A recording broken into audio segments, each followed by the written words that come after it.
আমার জন্মের আগের ঘটনা, যে আমি আমার নানুর কাছ থেকে শুনেছিলাম।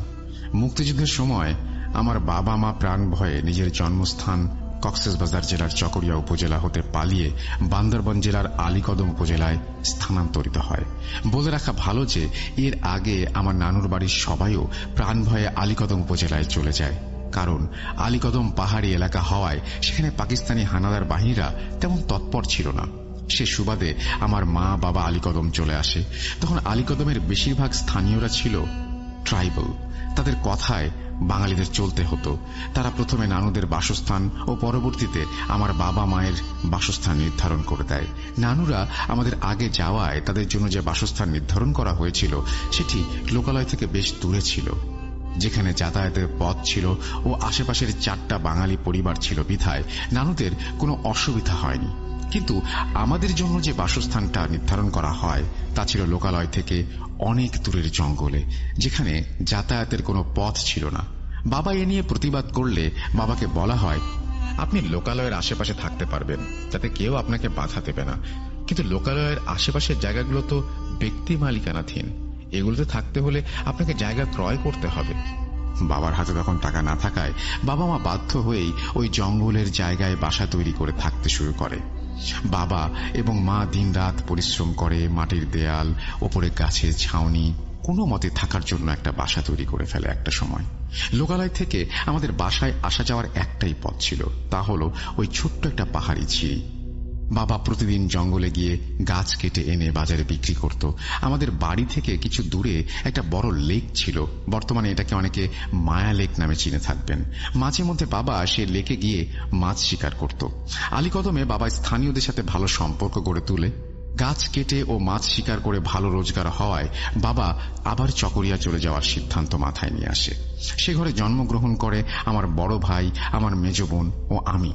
এভাবে আমাদের হাসি খুশি পরিবারের দিন চলতে থাকে। কিন্তু এই খুশি বেশি দিন স্থায়ী হয়নি আমাদের কপালে। আমার বয়স তখন 5 বছর, আমার মেজ বোনের বয়স তখন 7 বছর ও আমার বড় ভাইয়ের বয়স 8 বছর এবং সাল হল 1980। বাসা থেকে লোকালয়ে আসা যাওয়া করার জন্য যে ঝিরির পথ আমরা ব্যবহার করতাম সে পথে ছিল একটা বিশাল ঝাড়াইল গাছ। ওইখানকার স্থানীয়দের কাছে বাবা শুনেছিল যে সেই গাছে বসবাস করত এক ভয়ঙ্কর জিনের পরিবার, কিন্তু বাবা মা কোনোদিনই সেরকম কিছুই দেখেনি। এমনকি বাবা রাতে সেই ঝিরি দিয়ে বাসায় যাওয়ার সময় আসার সময় সেই গাছে কোনোদিন অস্বাভাবিক কিছু লক্ষ্য করেনি।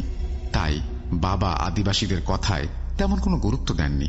এভাবে কোনো একদিন বিকেলে বাড়ি থেকে বাজারে যাওয়ার পথে প্রাকৃতিক ডাকে সাড়া দেওয়ার জন্য বাবা চাপ অনুভব করে। বাবা কোনো চিন্তা না করে সেই ঝাড়াইল গাছের কাছে যায়। ঠিক তখনই এক পুরুষ গাছটির থেকে বের হয়ে এসে তাকে বাধা দেয় এবং সেখান থেকে চলে যেতে বলে। কিন্তু ততক্ষণে বাবা সেখানে বসে পড়েছিল প্রায়। লোকটি এবার তার সামনে আসে। বাবা লক্ষ্য করলেন তিনি এর আগে সেই লোকটিকে কোনো দিন এই এলাকায় দেখেননি। লোকটি বাবাকে বলতে লাগলো, আমি তোমাকে এখানে বসতে নিষেধ করেছিলাম, তুমি কোনোদিন কাউকে বলবে না, বললে তোমার অনেক বড় ক্ষতি হবে। এই বলে লোকটা এক লাফে গাছটির উপরে চলে যায় এবং বাবা তাকে আর খুঁজে পায় না। এটি দেখে বাবা খুব ভয় পেয়ে গেল ও বাজারে না গিয়ে বাড়ি চলে গেল। বাড়ি গিয়ে বাবার শরীরে প্রচন্ড জ্বর চলে আসে। মা কি হয়েছে জানতে চাইলে বাবা তাকে কিছুই বলেনি। কিন্তু রাত হতেই বাবার শরীর আরো খারাপ হতে শুরু করে। মায়ের জোরাজুরিতে বাবা তার কাছে হার মানে মাকে বিকেলে ঘটে যাওয়া সব ঘটনা খুলে বলে। মা তখন বাবাকে অনেক বকাবকি করতে থাকে এবং বলে, তুমি কেন এটা আমাকে বললে না? আগে বললে তোমার শ্বশুরকে এতক্ষণে ডেকে এনে আমি কিছুটা ঝাড়ফুঁক করতে পারতাম। বলে রাখা ভালো, বাবার শ্বশুর অর্থাৎ আমার নানু কিছুটা কবিরাজি চিকিৎসা জানত।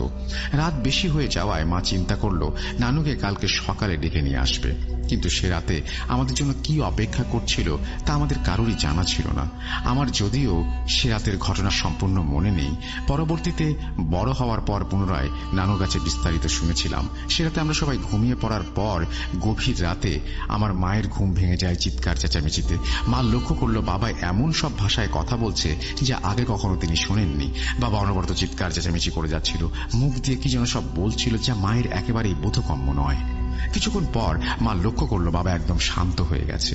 মা বাবার কাছে যেতেই বলতে লাগলো, আমাকে নিয়ে যেতে এসেছে, আমার হাতে আর বেশি সময় নেই।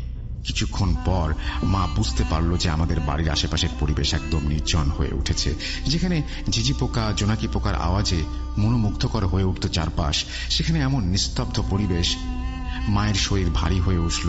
মা নিজের বুকে ধরফর আওয়াজ অনুভব করতে পারলেন। মা বুঝতে পারলেন কোন একটা বিমানের মতো শাঁসা শব্দ করে আমাদের বাসার চালের উপর এসে বসলো। সেটা আমাদের চালের উপরে হাঁটাহাঁটি করছে। ওই জিনিসটা আসার সাথে সাথে বাবা অজ্ঞান হয়ে গিয়েছিল।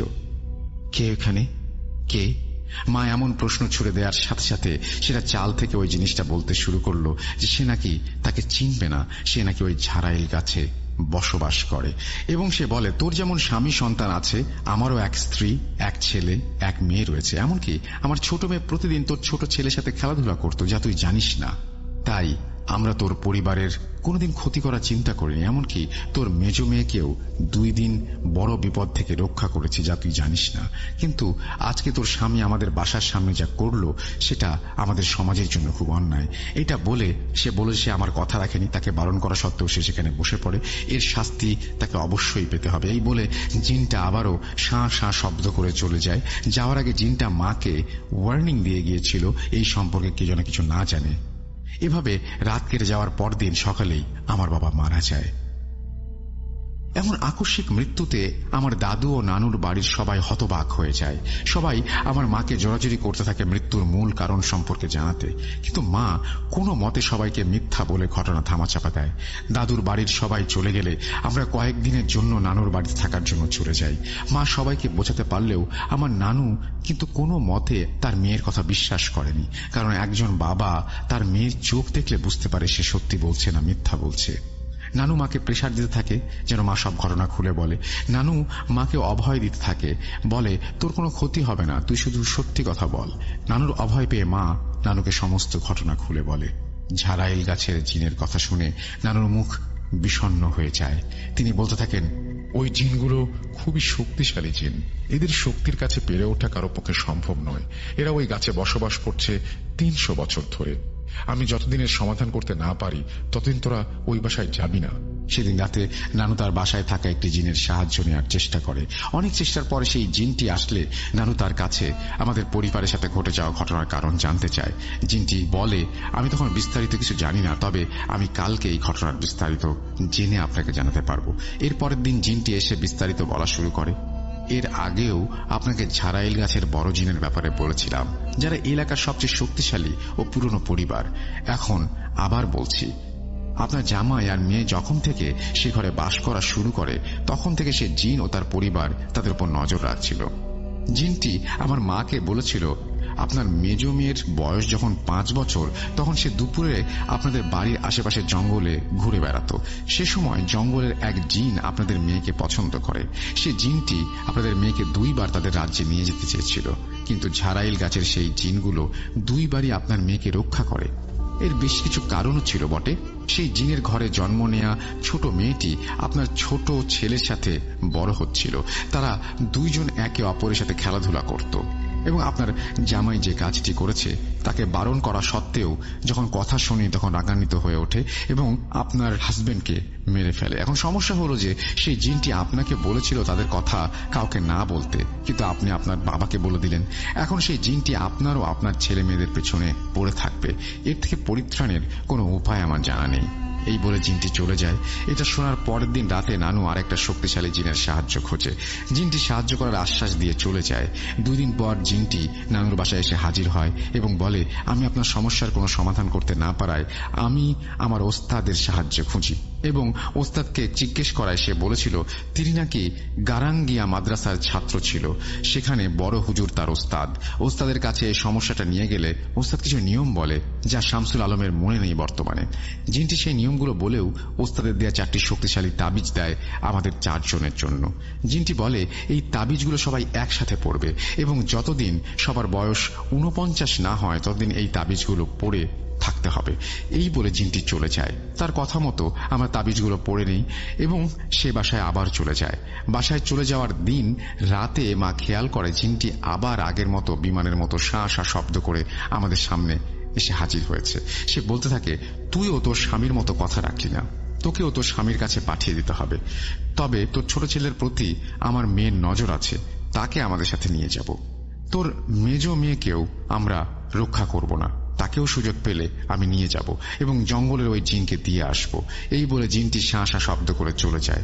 পরদিন মা নানুকে গিয়ে কালকে রাতের ঘটে যাওয়া ঘটনা বলে। নানু মাকে অভয় দিয়ে বলে, এখন সে শুধু তোদের ভয় দেখাচ্ছে, তাবিজ থাকাকালীন সে কোনো ক্ষতি করতে পারবে না। মা নানুর কথা শুনে কিছুটা স্বস্তি নিয়ে বাসায় চলে আসে। এর কিছুদিন পর আমার মেজ বোন তার খালার সাথে শ্বশুর বাড়িতে বেড়াতে যায়। মেজ বোনের বয়স তখন ছিল 7 বছর। 3-4 দিন বেড়ানোর পর সে মামার সাথে নানুর বাড়ি চলে আসে। সেদিন বিকেলে মামা তাকে বাসায় ছেড়ে দেওয়ার উদ্দেশ্যে রওনা দেয়। আমার মেজ বোন সেই ঝাড়াইল গাছের কাছে আসলে লক্ষ্য করল যে সে গাছ থেকে তাকে কেউ সুমি সুমি বলে ডাকছে। আমার মেজ বোনের নাম সুমি ছিল। সুমি গাছের দিকে তাকাতে দেখতে পায় এক মধ্যবয়সী লোক, তার সাথে এক মহিলা, এক মাঝবয়সী ছেলে ও একটি ছোট মেয়ে, সবাই তাকে একসাথে ডাকছে ও বলছে, আজকে আমরা তোমাকে নিতে আসব, তুমি রেডি হয়ে থেকো। সুমি মামাকে বলল, মামা ওরা আমাকে ডাকছে কেন? মামা গাছের দিকে তাকিয়ে ও আশেপাশে তাকিয়ে চোখ বুলিয়ে নিয়ে বলে, কে ডাকছে তোমাকে? আমি তো কাউকে দেখতে পাচ্ছি না, কারো আওয়াজও শুনতে পাচ্ছি না। সুমি গাছের দিকে আঙুল তাক করে বলল, ওরা ডাকছে। মা বলল, এখানে কেউ নেই, তুমি ভুল দেখছো। এই বলে সুমিকে বাসায় দিয়ে আসে এবং রাতে মামা তার বাসায় ফেরত চলে যায়। মামা ও সুমি মাকে বিকেলে তাদের সাথে ঘটে যাওয়া ঘটনা বলে দেয়। মা কিছুটা ভয় পেয়ে তাড়াতাড়ি সুমির গলার তাবিজটা আছে কিনা চেক করে, কিন্তু তাবিজটি ঠিক জায়গায় ছিল। মা তখন ভাবে হয়তো তাদের আবার ভয় দেখানোর চেষ্টা চলছে। মা সুমিকে বলল, ওসব কিছু না, ওরা এমনি তোর সাথে দুষ্টুমি করছিল। কিন্তু সুমি মনে মনে কিছুটা ভয় পেয়েছিল এবং সেদিন রাতে তার জ্বর চলে আসে। মা সেদিন রাতে স্বপ্নে দেখে একটি লোক আবার তার সামনে শোঁ শোঁ শব্দে এসে উপস্থিত হয়। মা সেদিন স্বপ্নে জিনটির আকৃতি দেখে। আকৃতি বললে ভুল হবে, কারণ সে সম্পূর্ণ মানুষই ছিল। তাকে দেখে ভয় পাওয়ার কোনো কারণ ছিল না, এমন মন্তব্য আমার মায়ের। মানুষরূপী সেই জিনটি মাকে বলেছিল, আজ তোর মেয়ের শেষ রাত, আজকে সুমিকে ভালো মতো দেখে নে, কারণ কালকে থেকে আর তোদের সুমিকে দেখতে পারবি না। এটা বলে সাথে সাথে তার ঘুম ভেঙে যায়। মা দুঃস্বপ্ন ভেবে উড়িয়ে দেয়। সেদিন সকালে আমাদের বোন ঘুম থেকে ওঠে না। মায়ের অনেক ডাকাডাকির পর সে ঘুম থেকে ওঠে না। পরে একজন গ্রাম্য চিকিৎসক ডেকে আনার পর জানতে পারলাম আমার বোন আর জীবিত নেই। একমাত্র বোনের মৃত্যুতে আমার দাদু ও নানুর বাড়িতে সবাই শোকাহত। দুজনের এমন আকস্মিক মৃত্যুতে ব্যাপারটা এখন প্রশাসন ও পার্বত্য জেলার সেনাবাহিনীর জোন পর্যন্ত যায়। 2 মাস অনেক কষ্টের পর পুলিশ কোনো কুল কিনারা করতে না পেয়ে মামলার রফা দফা করে দেয়। এই 2 মাসে আম্মু প্রায় পাগল হয়ে গিয়েছিল। বোনের মৃত্যুর পর আমরা নানুর বাসায় চলে গিয়েছিলাম, কারণ আম্মু তখন বাসার কোনো কাজ করতো না, এমনকি রান্নাও করতো না, যার কারণে নানু আমাদের সবাইকে নানুর বাসায় নিয়ে যায়। নানু সুমির সাথে ঝাড়াইল গাছে নিয়ে ঘটে যাওয়া ঘটনা মামার কাছে শুনেছিল, তাই নানু সিদ্ধান্ত নেয় তিনি আবার তার বন্ধু জিনের সাহায্য নেবে, যিনি তাবিজ ও নিয়ম শিখিয়ে দিয়েছিলেন। এভাবে কোনো একদিন রাতে সেই জিনকে আবারও হাজির করা হয়। সুমির মৃত্যুর কারণ জানতে চায়। জিনটি বলে, সুমি তার খালার সাথে শ্বশুর বাড়িতে যখন বেড়াতে যায় তখন সুমি সমবয়সী কয়েকজনের সাথে দুষ্টুমির ছলে তার গলার তাবিজ খুলে ফেলে ও বন্ধুদের হাতে দেয়। সেই বন্ধুদের একজন ছিল ছদ্মবেশী জঙ্গলের ওই জিন। জিন সুমিকে পছন্দ করেছিল। সেই জিন তাবিজটি হাতে নিয়ে পরিবর্তন করে আবার সুমিকে দিয়ে দেয়। সুমির বয়স তখন কম হওয়ায় সেই ব্যাপারটি সে বুঝতে পারেনি। আচ্ছা, এইখানে গল্প এই ঘটনা পড়তে পড়তেই আমার একটা প্রশ্ন আছে আপনার কাছে। সেটি হচ্ছে, জিন যদি ছদ্মবেশী হয়ে থাকে, বাচ্চা যখন খেলছিল, তাবিজ থাকলে জিন কাছে আসতে পারবে না, তাহলে জিন তাবিজটা নিল কিভাবে? এই প্রশ্নের উত্তর আপনি অবশ্যই কমেন্ট সেকশনে দিয়ে দিবেন। তার গলায় তো তাবিজই ছিল, সুতরাং তাবিজটি খুলে নিতে পারলো কিভাবে? কারণ তাবিজই তার রক্ষা কবচ। তারপর আবার সেই তাবিজ পরিবর্তন করে দিল কিভাবে? এটা আমার বুঝতে একটু সমস্যা হয়েছে। যাই হোক, আমি আবারও পড়ে যাচ্ছি। পরবর্তীতে জঙ্গলের জিন ও ঝাড়াইল গাছের জিন সুমির ক্ষতি করে তাকে মেরে ফেলে। জিনটি আরো বলে, আপনাদের যে 4টি তাবিজ দিয়েছিলাম তা ছিল শক্তিশালী পারিবারিক বন্ধন তাবিজ। এখন একটি তাবিজ হারিয়ে যাওয়ায় বাকি 3টি তাবিজের শক্তিও কমে গেছে। উপায় হিসেবে নানুকে বলে, আপনার মেয়েকে হয়তো তারা ছাড়বে না, আপনার নাতিদের যদি বাঁচাতে চান তাহলে তারা যেন আর কোনোদিন এই ঘরে না যায়। এই বলে জিনটি সালাম দিয়ে চলে যায়। জিনটির কথা মতো আমাকে আমার বড় ভাইকে নানু চকরিয়ায় আমার দাদুর বাড়ি পাঠিয়ে দেয়। ওইখানে 1 বছর কেটে যাওয়ার পর বড় ভাই ফুপা ফুপুর সাথে পাকিস্তান চলে যায়। এভাবে আরো 1 বছর কেটে যাওয়ার পর খবর আসে আমার মা দুনিয়ায় নেই। তিনিও আমার বাবা বোনের মতো এই দুনিয়ার মায়া ত্যাগ করে চলে গেছেন। আমার বয়স তখন 7 বছর। আমার বয়স কম হয়, আমি তখন এইসব বিষয় সম্পর্কে অবুঝ ছিলাম। আম্মুকে দেখতে গিয়ে আমি শুধু কান্না করেছিলাম, এটুকুই আমার মনে আছে। দাদু আম্মুর মৃত্যুর কারণ জানতে চাইলে নানু বলতে শুরু করে, শামসুল আলম ও তার বড় ভাই যাওয়ার পর মিনুকে আমরা সৈয়দ নামে একজনের সাথে বিয়ে দিয়ে দিই। মিনু আমার মায়ের নাম। সৈয়দ ছিল একজন দিনমজুর, তার থাকার কোনো জায়গা ছিল না, তাই আমি জঙ্গলের ওই বাসায় মিনু আর সৈয়দের থাকার ব্যবস্থা করে দিই। এইভাবে তাদের দিন চলতে থাকে। কয়েক মাস কেটে যাওয়ার পর ঝাড়াইল গাছের জিনগুলো আবার মিনুকে জ্বালাতন করতে থাকে। সে জিনগুলো নাকি প্রতিদিন স্বপ্নে এসে মিনুকে নানা রকম হুমকি দিত। সৈয়দ ও মিনু ওই বাসায় কোরআন তেলাওয়াত করলে তারা লক্ষ্য করত কে ঘাড় ধরে তাদের চেপে ধরে আছে। সুন্দর মতো নামাজ পড়তে পারত না, নামাজে দাঁড়ালে কে যেন ধাক্কা দিয়ে ফেলে দিত। এইসব যন্ত্রণা সহ্য করতে না পেরে তারা ওই বাসা ছেড়ে দেওয়ার সিদ্ধান্ত নেয়। তারা জঙ্গলের আরেক জায়গায় আগের মতো আরেকটা ঘর তৈরি করে ওইখানে থাকতে শুরু করে। আমিও তাদের কিছু দোয়া দুরূদ শিখিয়ে দিই, কিন্তু ওই জিনগুলো তাদের সাথে ওইখানে রেহাই দেয়নি। ওই বাসায় তারা অত্যাচার শুরু করে এবং তারা শরীর সবসময় বন্ধ করে রাখতে হতো। এভাবে চলতে চলতে তারা এই ব্যাপারটির সঙ্গে খাপ খাইয়ে নেয়। কিন্তু কিছুদিন আগে বর্ষার সময় মিনু পানি আনার জন্য বাসার নিচে যায়। বলে রাখা ভালো যে ওই বাসাটা কিছুটা পাহাড়ের ওপরে ছিল, পানি আনতে পাহাড়ের নিচে যেতে হতো। তখন মিনু পা পিছলে ওপর থেকে নিচে পড়ে যায়। নিচে পড়ে যাওয়ার সময় মিনু খেয়াল করেছিল তার তাবিজটা একটা খুঁটির সাথে আটকে আছে, ওইখানে গেঁথে আছে। পিছিল পাহাড় বেয়ে পড়ায় মিনু তেমন কোনো আঘাত লাগেনি, কিন্তু মিনু তাবিজ খোঁজার জন্য ওই স্থানে গিয়ে দেখে তাবিজ নেই। এতে মিনু কিছুটা ভয় পায় এবং সে আগের মতো ভয় পেত না, যার কারণে সে এটাকে তেমন গুরুত্ব দেয়নি। ওই জিনগুলো আবারও তখন বিমানের মতো করে আসে এবং তাদের টিনের চালে এসে বসে। যখন জিনগুলো আসতো তখন মিনু অজ্ঞান হয়ে যেত। এভাবে মিনু আস্তে আস্তে দুর্বল হতে থাকে, কারোর সাথে কথা বলতো না, এমনকি এমন অবস্থা হয়েছিল যে নিজের স্বামী ছাড়া আর কাউকে চিনত না। এভাবে চলতে চলতে কালকে সে মারা যায়। আম্মুর দাফনের পর দাদু আমাকে নিয়ে চকরিয়া চলে যাওয়ার জন্য প্রস্তুতি নিচ্ছিল। তখন আমি কেন যেন বেঁকে বসি। আমি বলি, আমি দাদুর সাথে যাব না, আমি নানু মামাদের সাথে থাকবো। দাদু আর আমাকে তার সাথে নিয়ে আসার জন্য জোরাজুরি করেননি। তিনি নানুকে বলেন, আচ্ছা বেশ, শামসুল না হয় এখানেই থাকুক কয়েকদিন, পরে আপনি দিয়ে আসবেন আর কি। নানুও হ্যাঁ সম্মতি দেয়, কিন্তু পরবর্তীতে আমি আর দাদুর বাড়ি ফেরত যাইনি, কারণ আমার নানুর বাড়িতে বেশি ভালো লাগতো। দাদু ও চাচা 2 বার আমাকে নিতে এলেও আমি কোনো মতে যেতে রাজি হইনি তাদের সাথে। এটুকু পর্যন্ত আমি নানু থেকে শুনেছিলাম। এখন আসি আমার ঘটনায়। ছোটবেলা থেকে আমি নাকি শান্ত স্বভাবের ছিলাম, বিশেষ প্রয়োজন ছাড়া নাকি তেমন কান্না করতাম না। আম্মু আমাকে এক জায়গায় বসিয়ে সারাদিন সেই স্থানেই বসিয়ে রাখতো, আমি খেলা করতাম একা একা। আম্মু আব্বু এই ব্যাপারটা নাকি স্বাভাবিকভাবে ধরে নিয়েছিল, কিন্তু ঝাড়াইল গাছের ঘটনার পর সবাই বুঝতে পারে আমি সারাদিন কার সাথে খেলা করতাম। তবে এই সব ব্যাপার বন্ধ হয়ে যায় তখন থেকে, যখন আমরা তাবিজ ব্যবহার শুরু করি। তবে নানুর বাসায় কিছুদিন থাকার পরে সবাই লক্ষ্য করে আমার সাথে সেই তাবিজটি আমার গলায় নেই। এটি কিভাবে হারিয়ে গিয়েছিল আমি নিজেও জানি না। এর কয়েক বছর পরের ঘটনা, তখন আমি একটা হেফজোখানায় পড়ি। মাসে 2 বার করে নানুর বাসায় যেতাম। এভাবে কোনো একদিন নানুর বাড়ি যাওয়ার জন্য রওনা দিয়েছিলাম। সন্ধে হয়ে যাওয়ায় তখন বন্ধুরা যেতে বারণও করেছিল, কিন্তু আমি তাদের কথা না শুনেই হাঁটা দিলাম। তখন ছিল শীতকাল। বাসায় আসার পথে ঈশার নামাজও পড়েছিলাম, কিন্তু তখন শুধু আর কিছু পথ বাকি ছিল বাড়ি থেকে। বাসায় আসার পথে কোনো একটা ছোট বিল পড়ে। বিলের পরেই আমাদের সেই গ্রাম, সেখানে নানুর বাসা। শীতকাল হলেও তখন তেমন কোনো বেশি কুয়াশা ছিল না। বিলের কাছে আসতে একটা জিনিস লক্ষ্য করলাম, একটা বড় সাদা ধবধবে কি জিনিস যেন আসমান থেকে বিলে নামছে। সেটা কাগজ ছিল নাকি শাড়ি তা আমি ভালোভাবে খেয়াল করিনি। সেই সাদা জিনিসটা বিশাল ছিল, এত বিশাল যে তার শুধু নিচের অংশটি আমি দেখতে পাচ্ছিলাম। ওপরের অংশটা এত অসীম ছিল যে আমি শুধু তাকিয়েছিলাম, কিন্তু ওপরের অংশটা দেখা যাচ্ছিল না। মনে হচ্ছে ওই সাদা জিনিসটির শুরু আছে শেষ আসমানে। কিন্তু দেখতে দেখতে সেই জিনিসটি মাটিতে পড়ে গেল এবং ছোট একটা বিড়ালের রূপ নিল।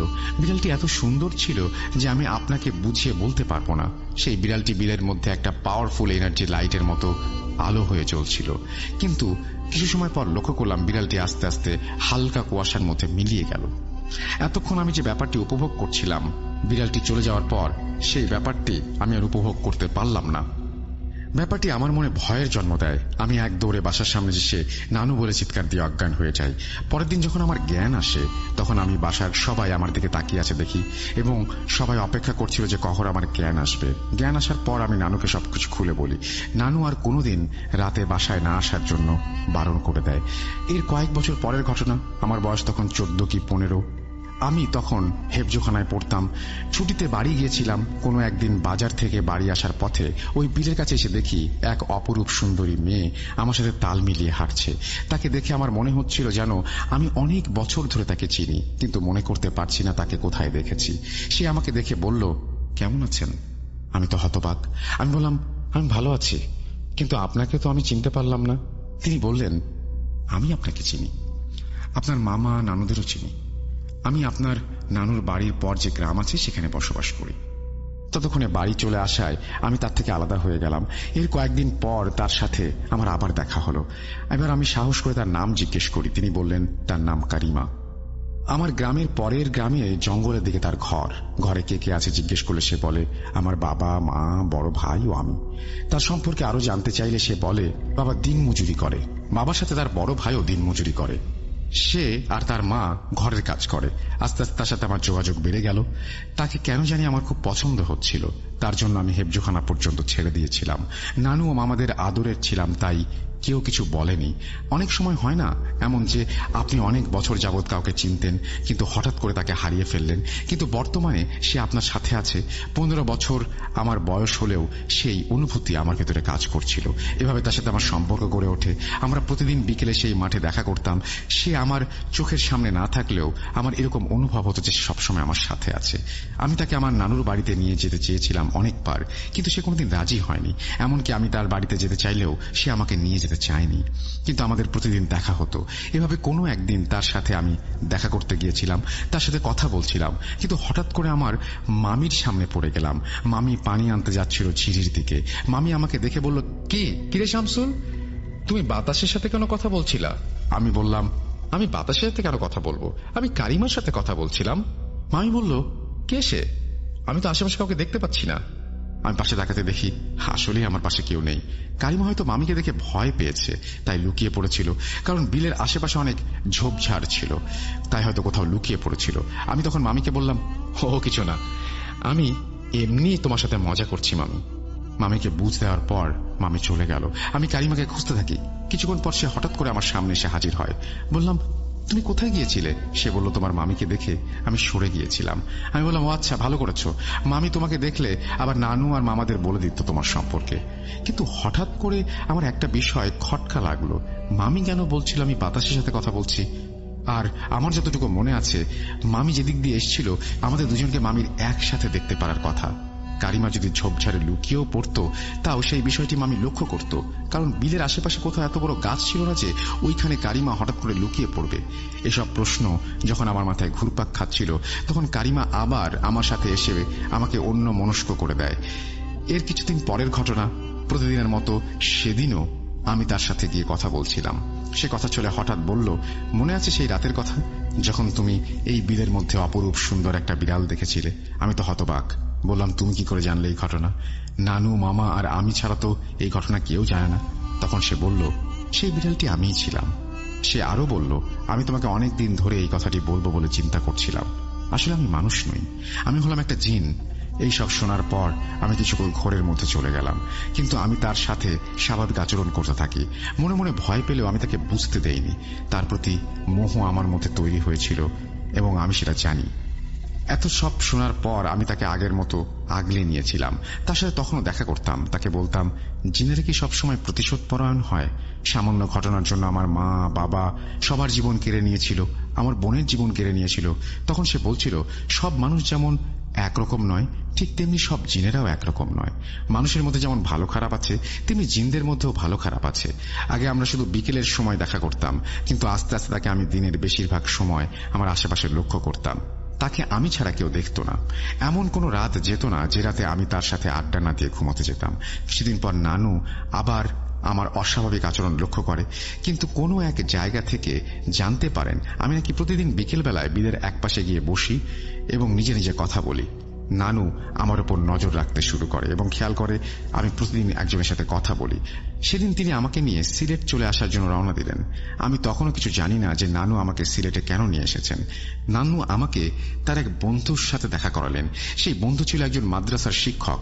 নানু ও তার বন্ধু একে অপরের সাথে আলাপ আলোচনা করে নানু তার বন্ধুকে আমার ঘটনা সম্পূর্ণ খুলে বলে। নানুর মুখে কারিমার কথা শুনে আমি তো হতবাক হয়ে গিয়েছিলাম। আমি নানুকে বললাম, কারিমা আমাদের কোনো ক্ষতি করে নাই, কেন তুমি কারিমাকে আমাদের জন্য বিপজ্জনক বলছো? তখন সেই হুজুর বলল, কারিমা তোমাকে তার মোহ আবদ্ধ করে রেখেছে, কিন্তু আজকে রাতে তার ফয়সালা হবে। তুমি আজকে কারিমার আসল উদ্দেশ্য সম্পর্কে জানতে পারবে। রাতে নানু ও হুজুর আসন বসায়।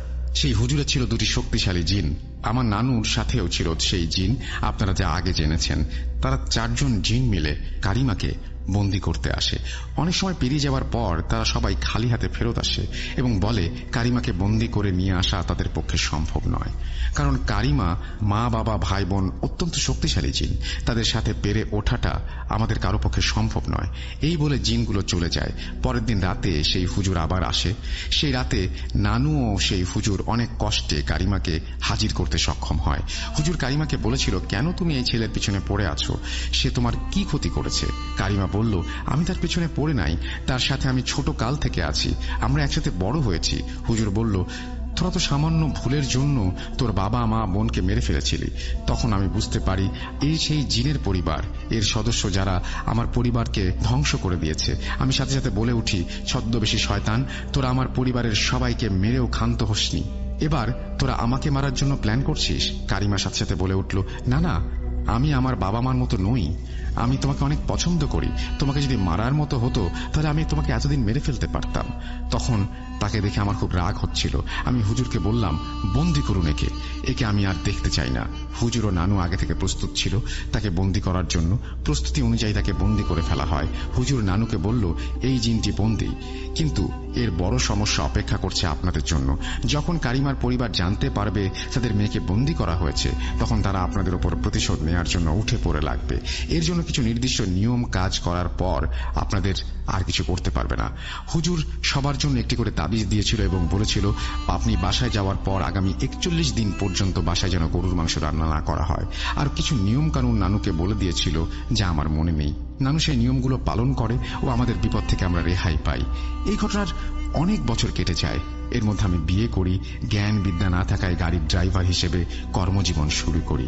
অনেক কষ্টের পর বিআরটিসি সরকারি ড্রাইভার হিসেবে যোগ দেই। সবকিছু ঠিকঠাক চলছিল, কিন্তু 2015 সালের থেকে আমি আস্তে আস্তে বদলাতে শুরু করি। আমি স্বপ্নে আবারও কারিমাকে দেখতে থাকি। সে আমাকে হুঙ্কার দিয়ে বলতো, আমি তো তোর কোনো ক্ষতি করিনি, আমার মা বাবার করা শাস্তি কেন আমাকে পেতে হলো? সে আবার হুমকি দিত, বলতো, আমি তোকে ছাড়বো না। আমার সাথে থাকা আমার হেল্পাররা অদ্ভুত ঘটনার সাক্ষী হতো। আমি নাকি তাদের সামান্য ভুলের জন্য মারধর পর্যন্ত করতাম। মাঝে মধ্যে মহিলা কণ্ঠে বলতাম, আমার আশেপাশে যেন তাদের না দেখি। এর মধ্যে আমি একবার চাল নিয়ে সিলেট গিয়েছিলাম। তখন আমার গাড়ির হেল্পার ছিল একজন সিলেটি। সে আমাকে নিয়ে একটি মাজারে গিয়ে তার এক পরিচিত খাদেমের সাথে পরিচয় করিয়ে দেয়। সেই খাদেমকে আমার ঘটনা বলার পর উনি বলে, আজ রাতে তোমরা দুইজনে একসাথে থাকবে, আমি দেখি কি করা যায়। রাতে তিনি আমাদের একটা রুমে থাকতে দেন এবং রাত 12টার দিকে খাদেম সাহেব আমাকে তার সাথে তার পাশের আরেকটা রুমে নিয়ে গিয়ে কিছু রিচুয়াল করেন। এরপর তিনি আমাদের সেদিনের মতো ঘুমাতে যেতে বলেন এবং তার পরের দিন সকালে তিনি আমাদের বিস্তারিত জানাবেন বলে জানান। সেদিন সকালে তিনি বলেন, কারিমা নামের জিনটি ভালো ছিল, সে আপনার কোনো ক্ষতি করত না, কিন্তু আপনার নানু ও ওই হুজুর তাকে বন্দী করে ফেলেছিল। ওই জিনটি অনেক শক্তিশালী জিন, সে নিজের ইচ্ছায় বন্দী হয়েছিল কারণ আপনি কারিমার দিক থেকে মুখ ফিরিয়ে নিয়েছিলেন। অন্যথায় আপনার নানু কিংবা ওই হুজুর কারোরই ক্ষমতা ছিল না কারিমা নামক জিনটিকে বন্দী করার। ওই হুজুর এমন সিস্টেম করে দিয়েছিল যাতে কারিমার পরিবার আপনার কোনো ক্ষতি করতে না পারে। অনেক বছর আগে আপনার নানু মারা গিয়েছে, কিন্তু কিছুদিন আগে ওই হুজুরও মারা যাওয়ায় কারিমা নামক জিনটি তার বন্দী দশা থেকে মুক্তি পায়। অনেক বছর বন্দী থাকায় সে আপনার প্রতি ক্ষিপ্ত হয়ে ওঠে, কিন্তু এতে ভয় পাওয়ার কোনো কারণ নেই। মারা যাওয়ার আগে ওই হুজুর এমন ব্যবস্থা করে গিয়েছিল বলেছিল যে ওই জিনটি মুক্তি পাবার পর আপনার বা আপনার পরিবারের কোনো ক্ষতি করতে পারবে না, কিন্তু জিনটি প্রচুর শক্তিশালী হওয়ায় সে এখন কিছু ক্ষতি করার চেষ্টা করছে। তবে চিন্তার কোনো কারণ নেই, এর সমাধান আমি আপনাকে দিয়ে দিব। তিনি কি তাবিজ দিয়েছিলেন যেটা এখন আমি ব্যবহার করি। তিনি বিশেষ কিছু নিয়মও বলেন। তিনি আমাকে কয়েকটা আয়াত শিখিয়ে দিয়েছিলেন আর বললেন আপনি 5 ওয়াক্ত নামাজ পড়বেন, সবসময় পাক পবিত্র থাকবেন এবং এই দোয়াগুলো পড়ে সবসময় শরীর বন্ধ রাখবেন। ইনশাআল্লাহ আপনার কোনো ক্ষতি হবে না। সেই থেকে আমার তেমন কোনো সমস্যা হতো না। তবে মাঝে মধ্যে যদি পাক পবিত্র না থাকি বা দোয়াগুলো পড়তে ভুলে যাই, তখন জিনটি আমার ওপর আসর করতে পারে। তবে এখন আগের মতো আর ভয় লাগে না। গাড়ির হেল্পাররা তার সাথে বেশি দিন থাকতে না পারার কারণ জিজ্ঞেস করলে তিনি বলেন যারা তার গাড়ির হেল্পার হয়ে আসে তারা নাকি জিনকে স্বপ্নে দেখে ও জিনকে তাদের সাথে আকার ইঙ্গিতে বুঝিয়ে অনেক কিছু বুঝায়। 2-3 জন হেল্পার নাকি ওই জিনকে সরাসরি দেখেছিল, তাই তারা থাকতে চায় না আমার সাথে, আমি একাই গাড়ি চালাই। পাকিস্তান গিয়ে ফুপাফু দুইজনই গাড়ি অ্যাক্সিডেন্টে মারা যায়। এরপর বড় ভাই ইউরোপে চলে গিয়েছিল। বড় ভাই সম্পর্কে এইটুকুই জানি। এই বলে শামসুল আলম তার ঘটনা শেষ করেন। আজকে ঘটনা এতটুকুই। অনাকাঙ্ক্ষিত বানান ভুলের জন্য ক্ষমাপ্রার্থী। ভূত.কমে এটি ছিল আমার প্রথম ঘটনা। আশা করি লিসেনারদের ঘটনাটি পছন্দ হয়েছে। সবাইকে অগ্রিম ঈদের শুভেচ্ছা। ঈদ মুবারক। আসসালামু আলাইকুম। ঈদের সময় পাঠানো ঘটনা, এই জন্যই আমি সেই ঘটনাটি এতদিন পরে পড়ে শোনালাম, কারণ এটা কিউএ ছিল। থ্যাংক ইউ ভেরি মাচ এই ঘটনাটি পাঠানোর জন্য। আমরা আশা করছি যে এই ঘটনাটি আপনাদের ভালো লেগেছে। আমাদের ইমেল করুন, পাঠিয়ে দিন আপনাদের ঘটনা russell.booth.com@gmail.com। যেভাবে লেখা আছে আমি সেভাবেই পড়ছি। আসসালামু আলাইকুম রাসেল ভাই, অনেকদিন পর লিখতে বসলাম। আমি হুমায়রা, ঢাকার মিরপুর থেকে বলছি। আজকের ঘটনাটা একটু অদ্ভুত আমার কাছে মনে হয়। কেন অদ্ভুত বললাম সেটা ব্যাখ্যা করছি। মূলত যতবার এই ঘটনা শেয়ার করব বলে লিখতে নেই, কেন জানি না এক অজানা কারণে আর লেখা হয়ে ওঠে না। অথচ সংগৃহীত বা অন্যের সাথে ঘটে যাওয়া ঘটনা শেয়ার করেছি বহুবার, কিন্তু আমার নিজের সাথে ঘটে যাওয়া এই ঘটনাটা আমি শেয়ার করিনি। যাই হোক, কথা না বাড়িয়ে এবার ঘটনায় চলে যাই। আমরা তখন নতুন বাড়ি করি। সেই বাড়িতে ওঠার কয়েকদিন পর এই ইনসিডেন্টটা আমাদের সাথে ঘটেছিল। আমাদের বাড়ির একটু বর্ণনা দেই। যেখানে আমাদের বাড়ি তার আশেপাশে কোনো বাড়িঘর ছিল না। খোলা মাঠ, দুই দিকে, পেছনে পুকুর আর সামনে একটা হাইওয়ে। বাড়ির পরিবেশটা এত সুন্দর, বিকালে ছাদে উঠে তাকালে চারিদিক শুধু মাঠ, একটু দূরে একটা মেহগনি বাগান আর তার পাশে কালো পুকুর। এই পুকুরটার নাম কালো পুকুর কেন জানি না, তবে এটুকু জানি ওই পুকুরে অনেক মাছ আছে, কিন্তু কেউ সেই মাছ ধরতে পারে না, কারণ ওখানে প্যারানরমাল কিছু বিষয় আছে। সবার ধারণা ওখানে জিন থাকে। একবার হলো কি, আমাদের ওই দূরের এলাকা থেকে একদল জেলে আসলো। ওরা বলল, আমরা শুনেছি আপনাদের পুকুরে নাকি মাছ ধরা যায় না, আমরা মাছ ধরে দিতে পারবো, তবে শর্ত আছে। মোট মাছের 4 ভাগের 3 ভাগ আমাদের দিতে হবে। তো যার পুকুর সে ভাবল মোটেও ধরতে পারি না, যদি 1 ভাগ পাই তাতে অনেক বেশি হয়ে যাবে। সে রাজি হয়ে গেল। এরপর পুকুরে মাছ ধরার প্রস্তুতি নিল জেলেরা। জাল ফেলল। একদিক থেকে অন্যদিকে টেনে নেওয়া হলো জাল, কিন্তু কোনো মাছ ধরা পড়ল না, কিছু মরা ঢেলা মাছ ছাড়া। জেলেরা তো খুব বিরক্ত। কেন এমন হলো? মাছ না পেলে পোষাবে কিভাবে? এত কষ্ট করে এতগুলো মানুষ খাটলো, কোনো মাছ না ধরে বাড়ি যাবে, এটা তো হতে পারে না। এত মাছ দেখা যাচ্ছে অথচ জালে উঠছে না। তারা নতুন সিদ্ধান্ত নিল, পাম্প নিয়ে সেচ দেবে। পাম্প আনা হলো সেচ দেওয়ার জন্য। এরপর স্টার্ট হলো। জেলেরা বলা বলি করছিল, এইবার মাছ তুমি না উঠে যাবে কই? পুকুরের সাইজ অনুযায়ী সেচ দিতে বেশি সময় লাগার কথা না, কিন্তু অস্বাভাবিক বেশি সময় লাগছে। পানি কমছে না। যাই হোক, পানি সেচ হচ্ছে। এদিকে রাত হয়ে গেছে। জেলেরা ওখানেই চুলা বসিয়ে রান্না করার আয়োজন করলো। আর সবাইকে বলা হলো এত রাতে কেউ মাছ ধরতে নামবে না, যা করার সকাল সকালে করবে।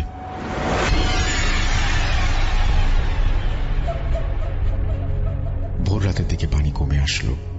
সেচ বন্ধ করে দেয়া হলো। সবাই লাইট মেরে দেখলো প্রচুর মাছ। জেলেরা ভীষণ খুশি। সকালের আলো ফুটলেই তারা মাছ ধরতে নামবে। এদিকে এলাকার লোকজনের ভেতরে ভীষণ একটা কৌতূহল ছিল এই পুকুর নিয়ে। তাই ভোর হতে তারাও হাজির হলো মাছ ধরা দেখার জন্য। কিন্তু তারা আশ্চর্যজনকভাবে কোনো মাছ ধরতে পারল না। যখনই কাদার মধ্যে থেকে মাছ ধরে ঝুড়িতে রাখা হয় তখনই তারা দেখতে পায় সেটা মাছ নয়, সাপ। তারপরে চোখের ভুল বা হ্যালুসিনেশন ভেবে আরো কিছুক্ষণ মাছ খোঁজাখুঁজির পর একে অন্যের কাছে জিজ্ঞাসা করে, তুমি কি মাছ দেখতে পাচ্ছ না সাপ?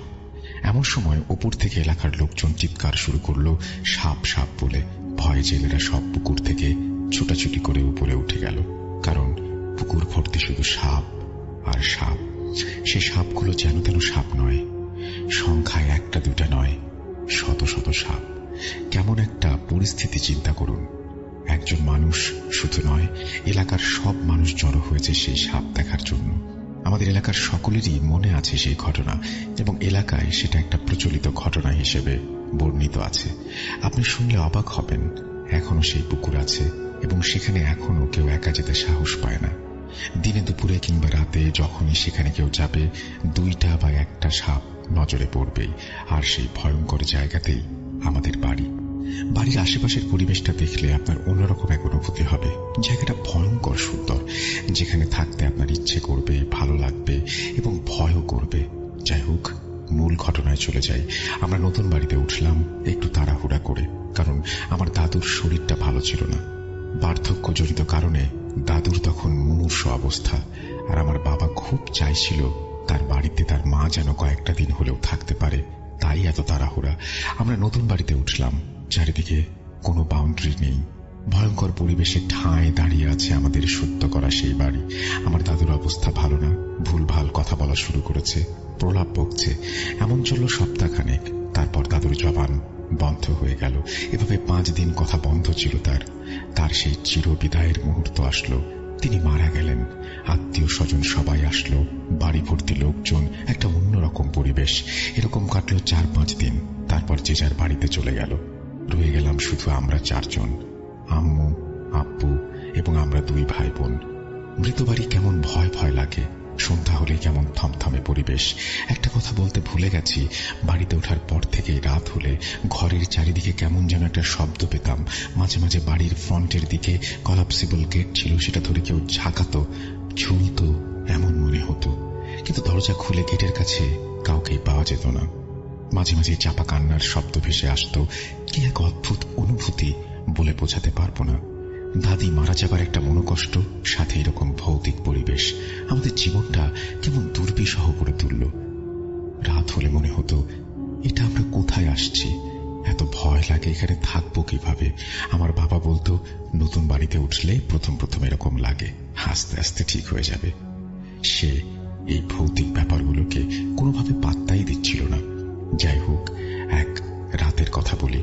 আমার বাবা হঠাৎ অফিসের কাজে বাইরে গিয়েছিল, আর যাওয়ার সময় বলে গিয়েছিল সে আজ রাতে বাসায় ফিরবে না। এমনিতেই বাবা বাসায় থাকতেই আমরা ভয়ে গুটিসুটি মেরে থাকি, আর বাবা না থাকলে আমরা কিভাবে থাকবো ভাবতেই পারছিলাম না। সন্ধ্যা হলো, আমরা 3 জন বাসায় সামনের গেট এবং পেছনের দিকে বের হওয়ার জন্য যে লোহার দরজা, সেটা তালা দিয়ে দেই। আমরা নাস্তা খাচ্ছিলাম, হঠাৎ মনে হলো চারিদিকে প্রতিদিনের চেয়েও আরো বেশি নিস্তব্ধ এবং আকাশে বিদ্যুৎ চমকাচ্ছিল। মনে হলো খুব বড় ঝড় আসবে, আর সেই সময় একটু মেঘ দেখলেই বিদ্যুৎ চলে যেত। বাতাস, বৃষ্টি যাই হোক, বিদ্যুৎ নেই। সেদিনও তার ব্যতিক্রম ছিল না। বিদ্যুৎ চলে গেল, নিমেষেই অন্ধকারে ছেয়ে গেল চারিদিক। শুরু হলো ঝড়, বাতাসের তীব্র বেগে বয়ে চলা, সাথে আমাদের মনের ভয় হিমশীতল স্রোতধারাও বইছে।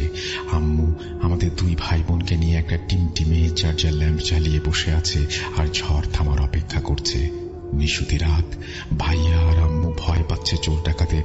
হাইওয়ের পাশেই আমাদের বাড়ি, কিন্তু কেমন যেন শুনশান পরিবেশ। আমি ভয় পাচ্ছি অতি প্রাকৃত কিছুর। বাতাসের ঝাপটা কিছুটা কমে আসলো, কিন্তু তার সাথে নতুন সংযোজন হলো বৃষ্টি। বৃষ্টি পড়তে শুরু করলো, ঝুমঝুম ঝুমঝুম বৃষ্টি। কি এক ভয়ঙ্কর অনুভূতি, এখনো লিখতে গিয়ে গা শিউরে ওঠে। টানা বৃষ্টি বয়ে যাচ্ছে, আমরা এক অজানা ভয়ের মধ্যে সময় পার করছি। আর তখনই ঘটল সেই ঘটনা। হঠাৎই একটা ঝনঝন শব্দে কি যেন আমাদের গেট ধরে ঝাঁকাচ্ছে। ভয়ে আমরা 3 জন পাথর হয়ে গেছি, চুপ করে আছি, কেউ কথা বলছি না। একটানা শব্দ হয়েই যাচ্ছে। কিছুক্ষণ পর শব্দটা থেমে গেল। আম্মু আর ভাইয়া দেখার সিদ্ধান্ত নিল। ভাইয়া বলল, ছাদে গিয়ে দেখি কে। আম্মু বলল, না দরকার নাই। আমি বললাম, জানালার পর্দা সরিয়ে দেখি। তারপর পর্দা একটু ফাঁকা করে গেটের দিকে তাকিয়ে ভাইয়া বলে, অন্ধকারে কাউকে দেখা যাচ্ছে না। আম্মু, ভালো করে আশেপাশে চেয়ে দেখো, কেউ নেই। হঠাৎই আকাশে বিদ্যুৎ চমকানোর আলোতে দেখলো কে যেন দাঁড়িয়ে আছে গেটের কাছে। ছোট, কিছুটা বামন আকৃতির একজন বুড়ো মহিলা, যার পরনে ছাই বা ময়লাটে একটা সাদা শাড়ি, মাথায় বড় করে একটা ঘোমটা টানা। ঘোমটার কারণে মুখ দেখা যাচ্ছে না। জানালা থেকে একটু সরে আসলো সে এবং বলল, মা, একটা বুড়ো মহিলা দাঁড়িয়ে আছে। আম্মু, মনে হয় কোনো বুড়ো মানুষ বিপদে পড়েছে, চলো দরজা খুলি দেখি কে। আম্মু আর ভাইয়া কোনো প্রকার ভৌতিক ভয় পাচ্ছিল না। তারা ভাবলো কে জিজ্ঞেস করি। কিন্তু আমি সেই ছোটবেলা থেকেই এই অতি প্রাকৃত জিনিসে অনেক ভয় পাই। আমি বললাম, যেও না, ভয় লাগছে। আম্মু বলল, গেট তো লক করা, জাস্ট দরজাটা খুলবো, দেখবো কে। তারা দরজা খুলল এবং দেখল কেউ একজন মাথা নিচু করে দাঁড়িয়ে আছে, যার মাথাটা ঘুমটার কারণে দেখা যাচ্ছে না। মুখের স্থানে কেমন যেন অন্ধকার। আম্মু বলল, কে আপনি, কি চান? এই ঝড় বৃষ্টির রাতে কোথা থেকে এসেছেন? সে মুখ না তুলে কেমন অদ্ভুত ভাবে মাথা নাড়ছে। আমি সেই দৃশ্য আজও ভুলতে পারি না। কেমন নারী পুরুষ মিশ্রিত কণ্ঠে বলল, দরজা খোলো, খোলো, দরজা খোলো। এত ভয়ঙ্কর ছিল সেই কণ্ঠস্বর। আম্মু ঠাস করে দরজা বন্ধ করে দিয়ে বলল, এ তো মানুষের কণ্ঠস্বর মনে হচ্ছে না। আমি চিৎকার দিয়ে কান্না শুরু করেছি। ওইদিকে চলছে সেই ভয়ঙ্কর কণ্ঠের চিৎকার, দরজা খোলো, দরজা খোলো। সামনের দরজার পর পেছনের দরজা ধরে ধাক্কা দিচ্ছে আর বলছে, দরজা খোলো। কখনো ডান দিকের জানালা, কখনো বাম দিকের জানালা, সবকিছু হচ্ছে খুব দ্রুত। একজন বৃদ্ধ মহিলার ক্ষেত্রে এত দ্রুত এই জানালা থেকে ওই জানালায়, এই দরজা থেকে ওই দরজায় মুভ করা কোনোভাবেই সম্ভব না। আমার আম্মুর বুঝতে বাকি রইল না ওই বুড়ি মহিলা আসলে কে। আম্মু আমাদের দুজনকে দুই হাতে চাপড়ে ধরে শুধু সূরা পড়তে লাগলো, আল্লাহু লা ইলাহা ইল্লাল্লাহুল হাইয়ুল কাইয়ুম, অর্থাৎ আয়াতুল কুরসি। খুব জোরে জোরে পড়তে থাকলেন। এভাবে কতক্ষণ সময় কেটে গেছে বলতে পারবো না। হঠাৎ ভাইয়ার ডাকে আমাদের চৈতন্য ফিরে পেলাম। আম্মু পড়া বন্ধ করলো। ভাইয়া বলল, শব্দ আর হচ্ছে না। আশ্চর্যজনক বিষয় হলো, আয়াতুল কুরসির এত ক্ষমতা, অথচ আমরা এর গুরুত্ব সবসময় বুঝতে পারি না। সেই রাতে এত বড় বিপদ থেকে রক্ষাকারী অলৌকিক বাণী হলো আয়াতুল কুরসি। কিছুক্ষণ পর বিদ্যুৎ চলে আসলো। তখনও আমাদের ভয় পুরোপুরি কাটেনি। হঠাৎ আবার বাইরের গেটে ঠক ঠক ঠক ঠক শব্দ। কে যেন ডাকছে ভাইয়ার নাম ধরে। না, এবার ভৌতিক কোনো বিষয় নয়। কণ্ঠস্বরটা আমাদের পরিচিত। বুঝতে পারলাম এটা আমাদের কাজিন শাহজাহান ভাই। কাক ভেজা হয়ে গেটে দাঁড়িয়ে আছে। আমরা যেন প্রাণ ফিরে পেলাম। তাড়াতাড়ি তাকে গেট খুলে ভেতরে ঢোকালাম। এভাবেই সেই ভয়াবহ রাতের সমাপ্তি ঘটল। আমাদের বাড়িটা এখনো আছে, তবে বহু বছর আর সেখানে আমরা কেউ থাকি না। বাড়িটাও এখন আর একতলা নেই, এখন ভাড়া দেয়া হয়েছে নিচতলায়। আমরা যখন যাই তখন দোতলায় থাকি। দোতলাটা সবসময় তালা বন্ধ থাকে। আপনি যখন আমাদের এলাকায় আসবেন, নিমন্ত্রণ রইল সেই ভয়ঙ্কর সুন্দর মেহগনি গাছে ঘেরা বাড়িতে। আমি জানি না মানুষ কেন বলে জিন ভূতে বিশ্বাস করে না। আমরা যদি মুসলিম হই তাহলে তো কোরআনে উল্লেখ আছে জিন জাতির কথা।